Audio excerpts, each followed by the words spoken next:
Hi Lisa， Look， 我最近常跟朋友聊到一个问题，就是如果5或10年后退休，钱到底够不够用？这真的是每个人一想到就会感到焦虑的问题。没错，最担心的就是不知道该怎么运用这笔退休金，才能安心用到老，不用怕被那个通膨怪兽吃掉，或者是活得比预期还久。没错，退休金的灵活运用，的确是我们未来生活保障的一个重要课题。想达到无忧的退休生活，其实有很多财务上直接和间接的变数都要考虑进去。哇哦！以现在的整体经济状况来看，如果还是只靠一笔钱或单一的财务策略，未来几年要承受的风险其实非常高。所以你的意思是，与其把退休金当作一大桶水来用，不如把它分成几个不同用途的小水桶，来分摊未来可能遇到的风险。对，这样会比较好吗？完全正确。这就是我们今天要介绍的3桶金理财法。这是一个可以因应未来风险非常实用的策略，能帮助你有条理的规划退休后的现金流。听起来蛮有意思的，把钱分成3桶。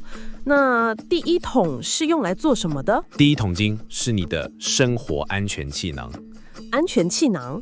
对，它的用途非常单纯，主要就是支付你刚退休后大概1到3年的基本生活开销。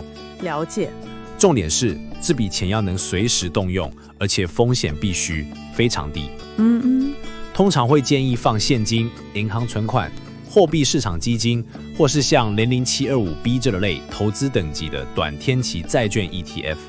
那第1桶大概需要占退休金的几成呢？大概10%到15%。好。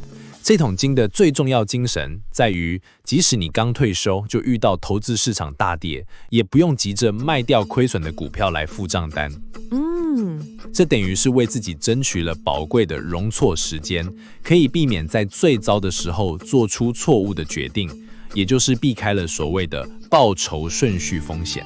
我懂了，就像一个防火墙。那如果具体来说，这笔钱大概要准备多少呢？我们可以简单算一下，假设每个月基本生活费包含房租、水电、餐饮需要3万元，1年就是36万。Right。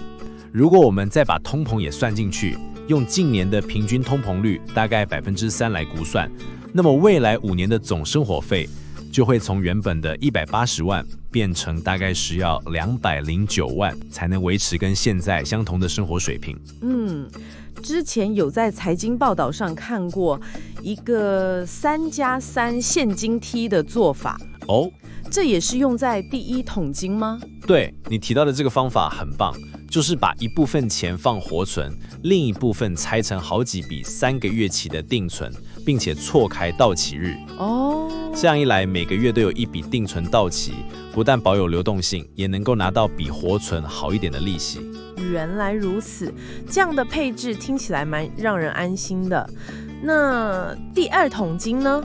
第2桶金是中期缓冲区，主要是用来支应3到10年的中期需求，像是规划一趟长途旅游，家里需要修缮，或是在第1桶金不够用的时候当作备用金。了解。这桶金追求的是稳定收益，但波动不能太大，同时也要能灵活运用。那在投资配置上，会建议放些什么呢？这部分主要会配置些投资等级债、固定收益型或是平衡型的分散基金。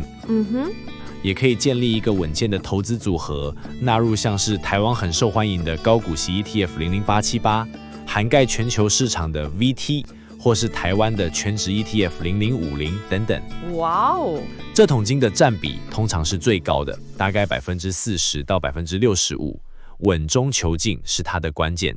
了解了安全和稳定的部分，那第三桶金应该就是追求成长的了。没错，第三桶金就是我们资产的成长引擎。它的主要任务是对抗通膨，并且应付10年以上的长期需求，尤其是我们最不希望遇到，但又必须准备的高龄医疗和长照开销。对，这个最花钱。